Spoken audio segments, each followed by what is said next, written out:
Кого? Собаку. Кира, почему ты хочешь белую собаку?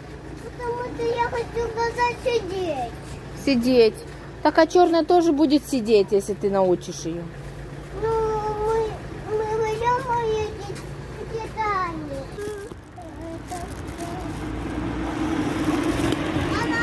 Налево. Потом налево? Потом налево и потом направо. И так мы попадем к тете Тане? Да. На Москву. Сюда, на Москву, да? Похоже, что всю жизнь проживешь вот так, без собаки.